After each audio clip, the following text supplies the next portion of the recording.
Hello, I'm Dr. Dale Caldwell, your host of Family Business World. Thank you for joining us for another week and an amazing guest, Jordan Glatt. Jordan, good morning. How are you? Good morning, Dale. Thanks for having me. Well, Jordan wears a number of hats. He grew up in a family business, which we'll revisit, but he's the director of strategic partnerships for strategic programs for the Community Foundation of New Jersey, the largest foundation in New Jersey. He's also the shared service czar for the state of New Jersey. So Jordan, I want to revisit the family business, but really get into what you're doing now and how it relates to the family business. So, if you could, and I know we had talked about this at another show, but could you just quickly go over the family history? Now, your family business was started when, and tell us that history because it's fascinating. So the family business was started in the early 1950s. My father had a bunch of patents, items that you really don't think about. He had on the ironing board cover the draw cord for an ironing board cover, all sorts of coatings to make them heat resistant and reflect the heat. And he built that business into all sorts of consumer products.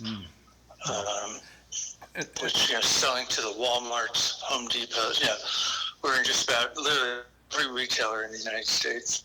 Well, and it's as you described, it's one of those amazing stories of his perseverance getting into the big retailers just by knocking on doors, something that wouldn't happen today. And so what always amazes me is that most of the family businesses I talk to develop these products that nobody ever thought about, and that enables companies to last for literally over 100 years of stuff. So now, what was your role in the business, and how did you get into the business? So I have four siblings, and I happen to be the youngest, and I always knew I wanted to be in the business. I would work there in summers and so forth. Typical type of thing for something the family owns company. Mm-hmm. However, after college, my father would not allow me to join the business without working 2 years somewhere else. He always used to say, "I've been telling you what you've been doing wrong long enough. Let somebody else tell you." So I decided to try and get some experience on what would be the buyer side or our customer side. And in those days, JCPenney was located in Manhattan, their buying office. And I went through their training program at JCPenney and wound up being a assistant buyer of all things greeting cards for JCPenney. Right. So I could get the retailer's perspective. Left there and then joined the business, had to work a year in one of our manufacturing facilities. I spent a few weeks in every department as I went through the plant. The idea was to learn the business really at the ground levels. And then I went and got a sales territory and then wound up traveling the country in sales before I was really allowed to go into a management position. But Jordan, that's the perfect story of training. I mean, your dad basically was so smart to have another company do they have an established training program that trained you. You trained in the business. That really was the perfect way to do that. I'm hearing that more and more. When you were a kid, I was asked this: were you sweeping floors? Did he have you doing that seems to be a pattern of successful transitions. Actually, yes. I mean, literally, in those days we were located in Irvington, and yes, literally started my day opening the mail. There you go. But it was a great way to just really see who's who and kind of how things worked. But it also, and as I'm studying this, and as you know, I'm at Fairleigh Dickinson University. I'm the executive director of the Rothman Institute of Innovation and Entrepreneurship and a professor. And so really talking to these businesses, you really realize that when you start out doing menial labor, you value the family business more than if you started with the silver spoon as a VP. And the business becomes part of who you are, and you treasure it, and you realize that it wasn't given to you for free. So I think that's an important lesson. Now the business was sold, right? Yeah. Yes, sold in 2011. I would argue that it not only gives you the sense of, listen, I got to admit, I will be very honest. I was very fortunate to be able to go into a family business. Mm-hmm. So I don't deny that there was a bit of a silver spoon. Mm-hmm. But working at the level, not only starting really working in each area of the company, not only gave you appreciation for the business, but more important for the people in the business. Yeah. And knowing them. I think that was really what added so much value.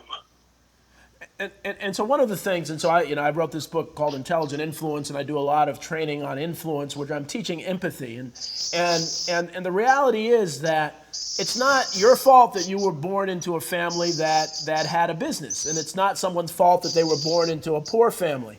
I think what we in society have to do is really appreciate that we all have different influences. It doesn't mean we're better or worse, but we have different influences. And one of the things that I really want to talk to you about is you're one of the few people who does work in government, working in nonprofits, who understands the value of family business to America.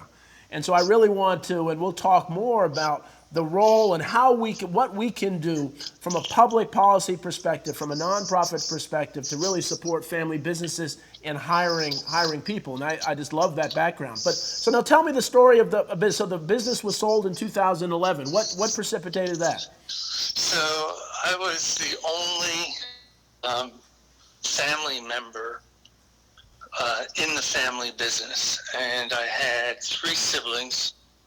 I had a brother in the business, which we talked about earlier, who left the company, and I realized that if I really wanted, and this is the tough part, a relationship with my family, the best thing to do would be to divest of the business. The needs of, we just had very different goals and objectives at the time, where I had family members who wanted money to go for fun things, and I wanted the money to go to pour it back into the business. Right. And frankly, I was just tired of that constant conflict. Yeah, and that unfortunately is too common. And during this pandemic, when a lot of family businesses, especially restaurant family businesses, are closed, that's particularly hard on family businesses because everybody's working in that restaurant, so everybody's unemployed. And right, you don't have someone working in government and someone working in the business.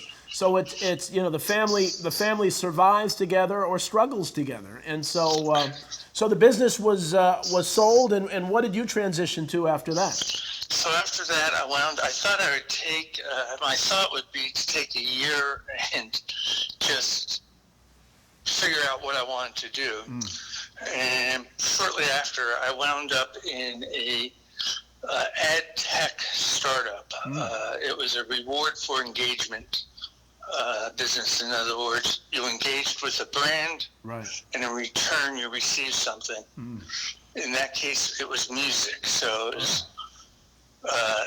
watch a Coke ad and get a free song, or take a quick survey and choose a song. And I give that startup a C-, although we wound up selling it, but couldn't scale it fast enough. But what it gave me was a real education into a business on the tech side that I would not have had.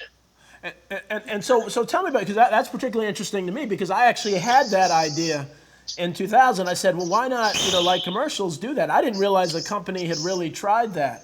And so were you able to make money, or you just did well enough to sell the business? Right. were just basically well enough. In the ad business, what we learned really quickly, there's some huge players. I mean, you have major.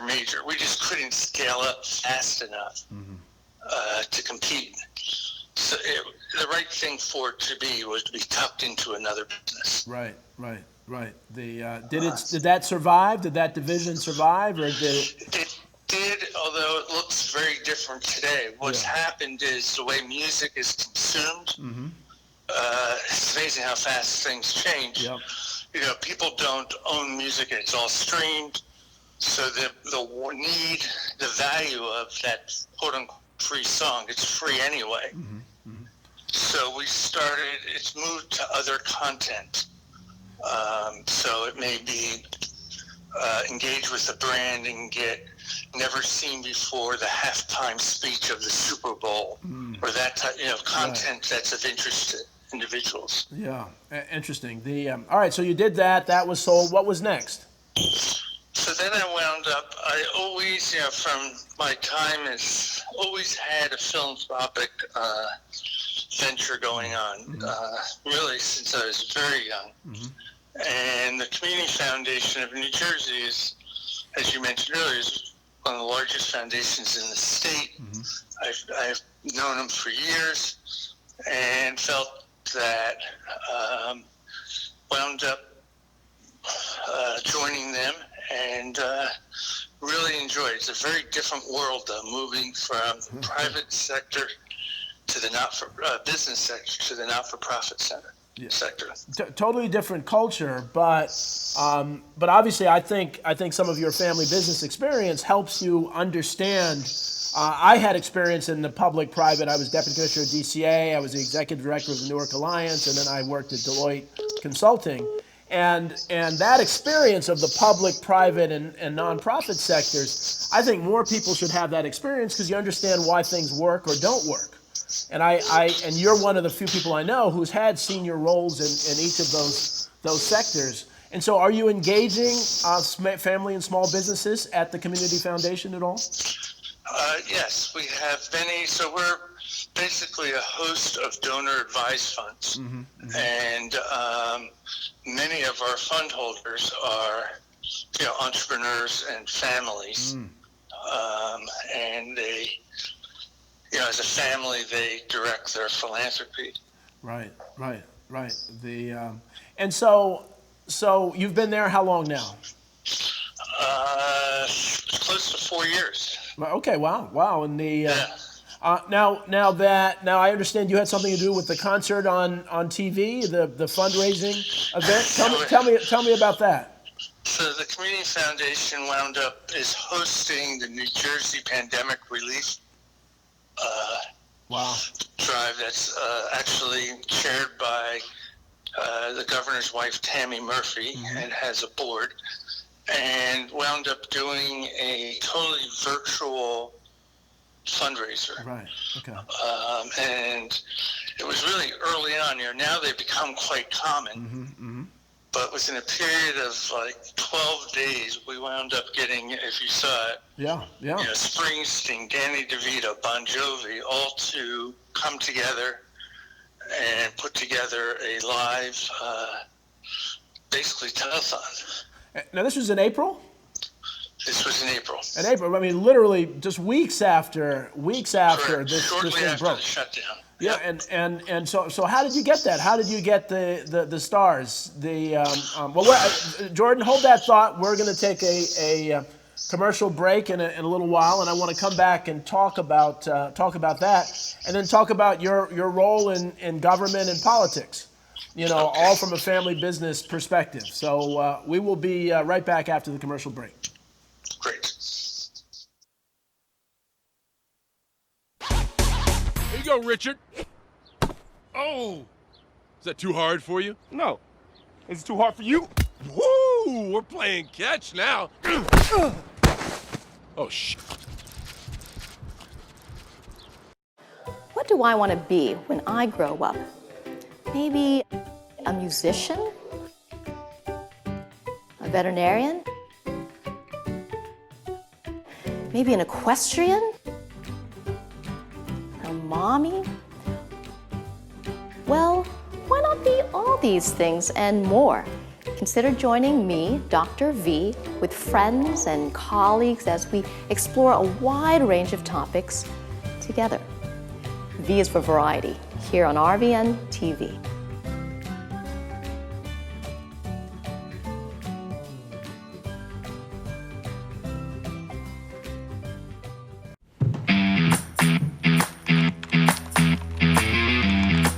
Number 7. Number 8. 9 regular. Oh, wait, 13 giant.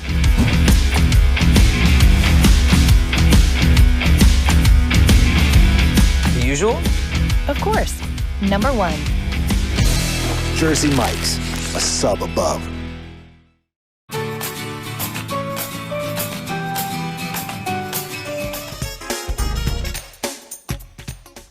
Welcome back to Family Business World. I'm Dr. Dale Caldwell. We have Jordan Glatt, a former leader of a family business who now is working for the Community Foundation of New Jersey.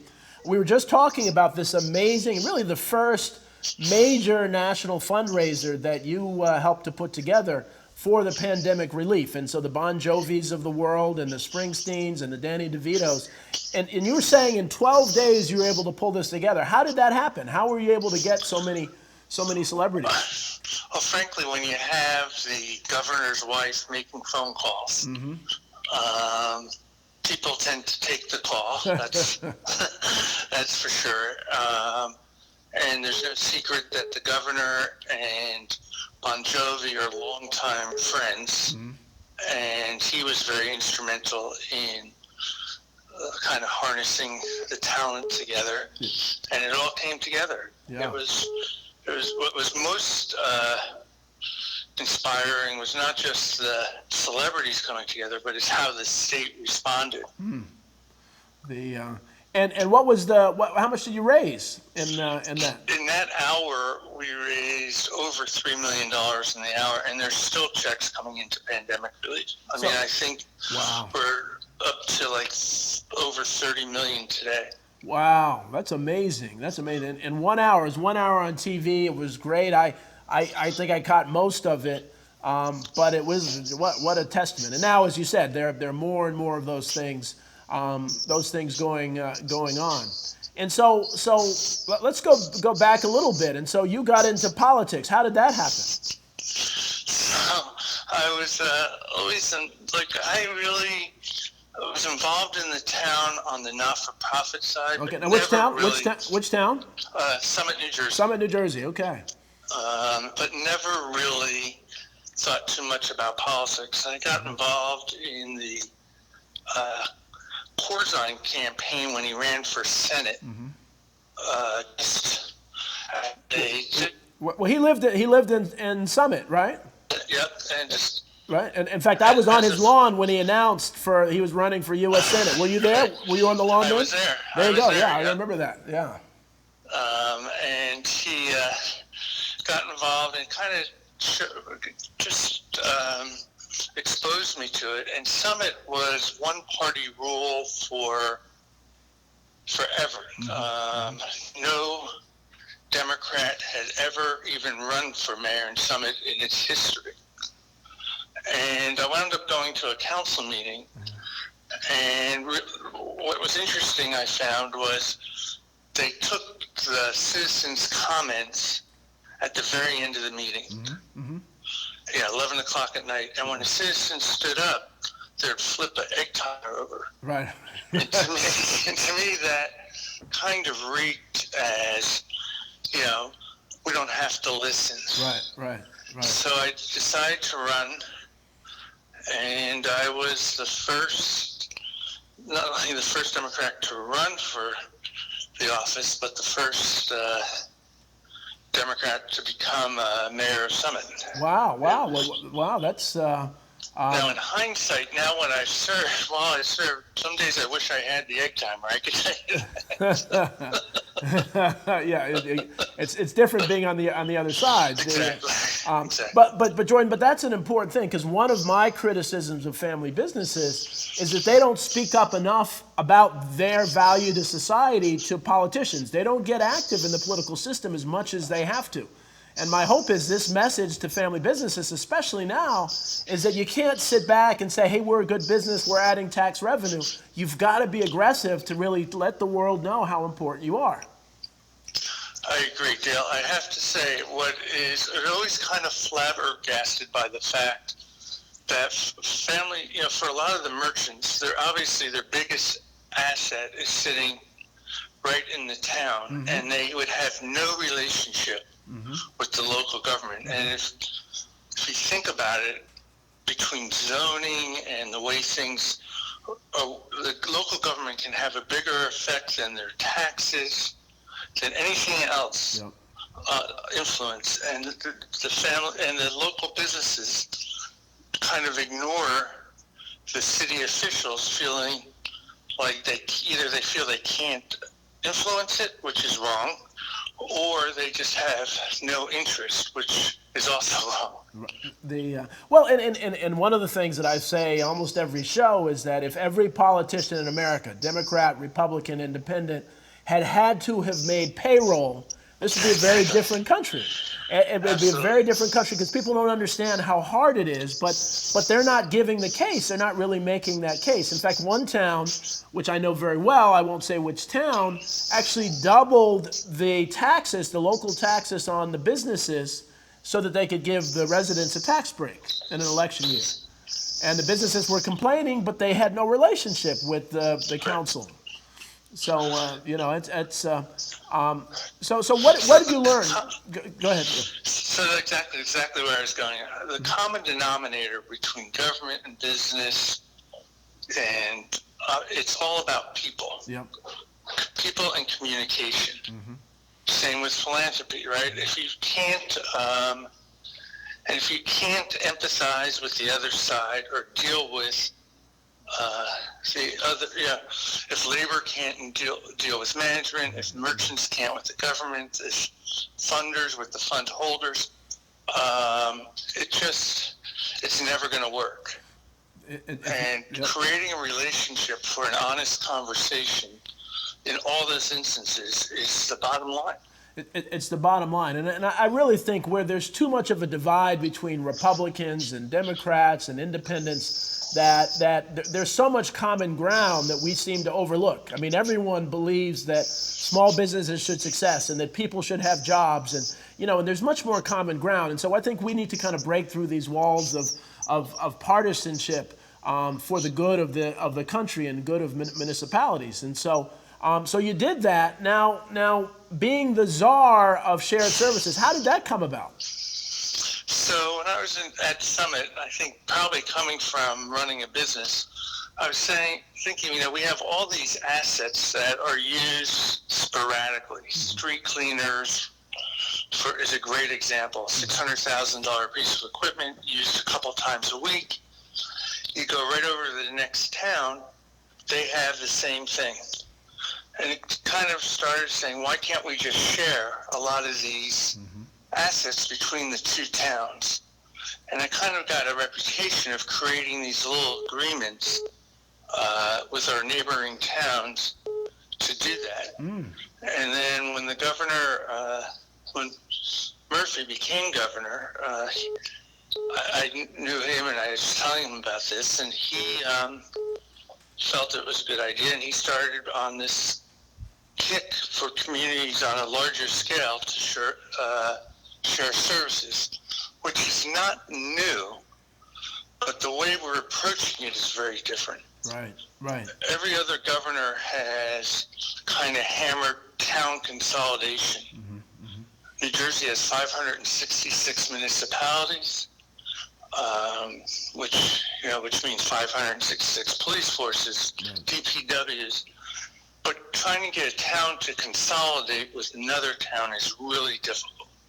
There's a certain pride that is just ingrained in people. Usually what their football rivals. You want us to now join them? Is kind of the attitude. Right.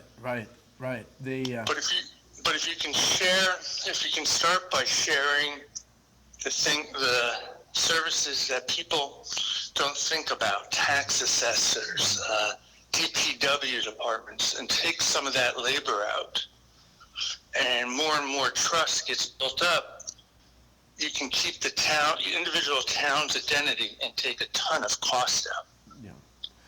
And that's, and as you know, Ken Roberts and I'm doing with Government Strategy Group at one time. We're the kind of the largest group working on shared services, and we saw firsthand how hard it is for towns to. I mean, one town, which will go unnamed, we were trying to look at the school system and the municipality, and the person at the school system who'd been there 30 years was retiring, and there was an opportunity to consolidate jobs, and they still fought that. Even though, and it's, now was Ken DeRubb, I know he was at Summit for a while. Was he there when you were mayor? No, he was not. He was before. Okay. But he has a great reputation. And Ken is just so passionate about, passionate about this. This is his life, and I've done some work, and we've talked to folks, and we really have, people love the idea, but nobody wants to move forward. So Dale, I say it's like going to heaven. Everybody wants to do it, they just don't want to do what you have to do to get there. To get there, that's well put. And I don't know if you know that Ken and I were traveling around. We met with former Governor Kane and Governor Byrne and some others about this New Jersey, this idea of getting a group of people from all parties together to say, how do you redo New Jersey? If we were starting New Jersey from scratch, because we're running into just incredible. I mean, taxes aren't going to go down. I don't know what. Seeing both sides and knowing how important family businesses are, what's kind of your vision on where do we go from here as a state? So it's gonna. I mean, I always say if I were king, you would definitely restructure it different. Would you have 21 counties? I mean, I think New Jersey could get away with 3. Right. North, Central, South. When we have school districts, Dale, that don't have any kids, they're just sending districts. Right. They have the administration, everything built into it to send the kids to another school. It's just, you got to peck away of just wiping out all this duplication, service by service. And really, I'm actually on several school boards. New Brunswick Board of Education. I'm on the Educational Services Commission of New Jersey, and a couple charter schools. And my daughter, who's 15 in the New Brunswick High School, was doing a project, Jordan, and looking at kind of the racial differences of the towns between East Brunswick and New Brunswick. And New Brunswick is 95% Black and Latino. East Brunswick is 90%, 85% Asian and white. And so if those districts work together, think of the diversity they would have. And they don't have to give up a superintendent, but would have some cross-pollination. We need to do more of that in New Jersey, to save costs, but also to improve the quality of education for all students. And so there's a segregation lawsuit going around now that a lot of people don't know. And New Jersey's the 3rd or 4th most segregated school system in the country. And it's not because people are racist, it's just people haven't changed with the times. People don't realize that we have many public schools are more segregated or homogeneous than most private schools. Yep. Because private schools work towards creating diversity. Exactly. It's kind of counterintuitive. It really is. It really is. Jordan, as always, I enjoy this conversation. We actually are running up towards the end. I just love your background, from family business to high tech entrepreneur, to government, to nonprofit. Any final word for the audience?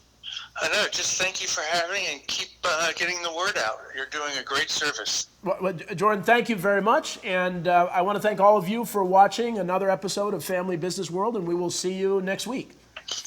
Take care and good luck. And remember to support your family business, whether it's a restaurant or a drugstore or a hotel. Take care. Bye-bye.